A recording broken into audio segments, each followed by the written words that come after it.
Nasikop si alias Nico 23 sa ANYOS sa usa ka bypass operation nga gipaygayon sa mga personnel sa Station 6 sa Cebu City Police Office Nobyembre 22, 2024 alas 6:15 sa gabi sa Concepcion Street, Barangay Suba, Dakbayan sa Sugbo. Si Nico nga usa ka high value individual nga bag-o lang na-identify. Tungod nini gilusad ang operasyon. Gipangunahan ni Police Lieutenant Lorito Aquino Tuliao Jr. o gubos sa supervision ni Police Captain D. Marby S. Villaluz OIC sa Sawang Caliro Police Station 6. Ang operasyon gi-coordinate sa PDEA 7 ug nakaplagan sa mga otoridad ang mga ebidensya. Bypass money nga nagkantidad og 200 pesos, duha ka tag 100 nga papel ug usa ka gray nga false nga gigamit nga gisudlan sa mga droga, usa ka 45 kalibre nga pistola nga walay lisensya uban sa tulo ka mga bala. Ang gibugaton sa nasakmit sa gituohang SHABU moabot sa kapinsaw sa 100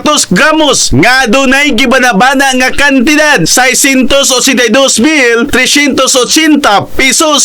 Ang mga nasakmit gipasa na sa Regional Crime Laboratory Office 7 alang sa eksaminasyon. Ang suspect nga si Nico, usa ka ifo delivery driver o residente sa Barangay Suba, Dakbayan sa Sugbo, gidetain na karon sa custodial facility samtang giandam na ang dokumento alang sa pagsumiti sa kaso sa korte. Matod sa Sawang Caliro Police Station, dulaan sa usa ka buwan gipanidan ang dinakpan. Kaniadto ginagmay lang apan karon dinagko na ang pagpayuhot sa ginadiling drugas. Nasayran sab sa kapulisan. Naglihok siya sa Barangay Pasil, Suba og pipila kadapit sa Sawang Caliro. Ang operasyon usa ka bahin sa uplan sa Clio nga nagtinguha sa pagbatok sa illegal nga druga sa Dakbayan sa Cebu. In the heart of changing lives, ako si Brigada Alan Tangkawan sa 90.7 Brigada News FM Cebu, the Music and News Authority.